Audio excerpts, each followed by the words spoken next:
To install jQuery is actually very easy.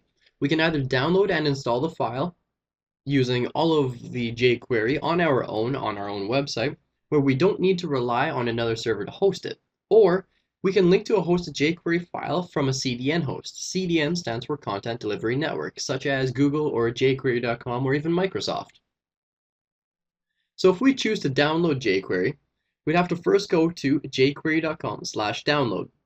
All right, so here I'm at www.jquery.com/download. And to download jQuery, we have a couple options. First, we can click the production or the development option here. For production purposes, we're actually just going to keep production selected, and when we click download jQuery, it's going to bring us to a page that looks something like this. It's very, very ugly. It's really hard to read. All we have to do here is right-click, click Save As, and then save it to the folder in which your websites are. So it could be in your documents or in your WAMP server. Wherever your web pages have been saved, save that to the exact same folder. Now, if we click back, we could also choose development. Now, let's see what that looks like. It's a lot more organized. There are comments in there, so we know exactly what we're looking at. The only difference is that production is much smaller. It's minified. Minified means that all the extra white space in the comments have been taken out, and that's to reduce the file size. You see here, production is 32 kilobytes. Development is 247 kilobytes. Now, this is production. It's all ugly, it's hard to read. And this is development, where it's nice and organized. The problem with this is every little white space, every little space in there like that, every new line counts as a new character, and one character equals 1 byte. Now, although 247 kilobytes is not really that hard for a website to load these days, because most people have fairly fast internet, we still want to reduce the load time no matter what, so we're going to use the production. The reason we're going to use production, again, is just because it's much smaller and it's going to reduce that load time. Now, just heading back here, after we saved our jQuery file as whatever we called it, we have a different option. So if this is the option that you'd like to take, you can remember that and you can actually move on to the part where we actually install jQuery, or you can learn how to use a CDN.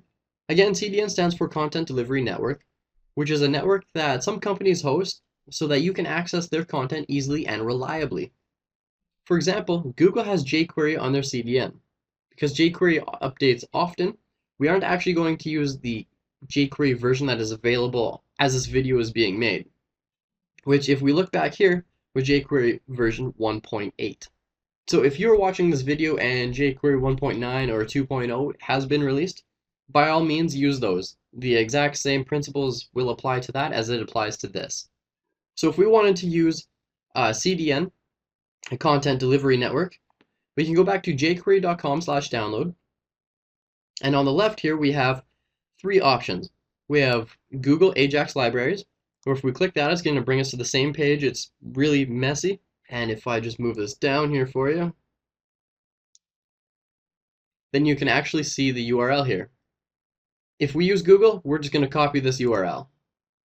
We can also click Microsoft CDN. It shows us the exact same page, and we're just going to copy this URL. And alternatively, we can use the jQuery one and just copy this URL. Nonetheless, none of them are a big deal. You can choose whichever one you think is most reliable. A lot of people stick with Google because, well, how often have you ever seen Google go down? Microsoft websites, servers, they pretty much stay up. They're very, very reliable as well. And jQuery, also very reliable. So it's up to you. In either case, this is the URL that you want to copy. So just highlight it, right-click copy or Control-C. And then we're going to move on to how to actually install it. So to install our jQuery, it's actually very, very easy. Remember how we had to add our JavaScript files to our site, our external JavaScript files? We use the same thing. We use the script element, so the script and close script tags, and we use it just like so. Script src is equal to our directory, and then our JavaScript file name, and then we just close it. All we have to do is change the src. So if we used a CDN, a content delivery network, from Google, jQuery, or even Microsoft, we just copy that link into our src. And it would look something like this. Script is equal to, And this one's a little bit different. src is equal to / ajax.googleappies.com, etc., etc.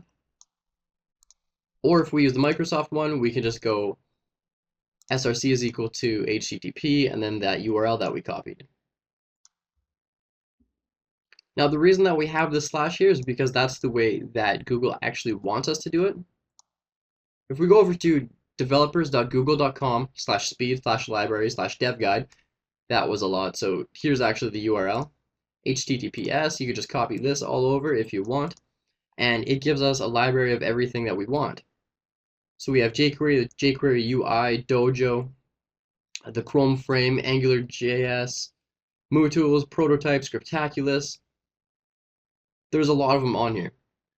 So as you see, I've already got this one highlighted, and all we did was copy this over to our website. And it looks exactly like this. Now you don't need two of them in there. This is just an example, so you can either use the Microsoft one like this, the jQuery one, or you can use the Google one that they want specified like this. And if you download a jQuery, again, all you have to do is change the source to the file name. So like this, script source is equal to, and then whatever you saved it as. And if you saved it as default, it would look something like this: jQuery dash your version in here .min.js. And we just, actually this should be closed, and then we just close the script tag. And for all of these, the script element, so for all these examples, should actually be put inside the head of your page. And for the finishing notes, once you have that complete, we can move on and we can learn about how strange jQuery actually looks and how the syntax works. It is a little bit more different than what we have seen, but I assure you it will make sense once it is all broken down again, and it will actually be very easy to understand. So hopefully installing jQuery made sense. If it didn't, you can actually just straight up copy this over, something like this. You can use this exact link if you like. However, I would personally just go to jQuery.com/download and get the latest version there, or get the latest version on the CDN from Google or jQuery or Microsoft even.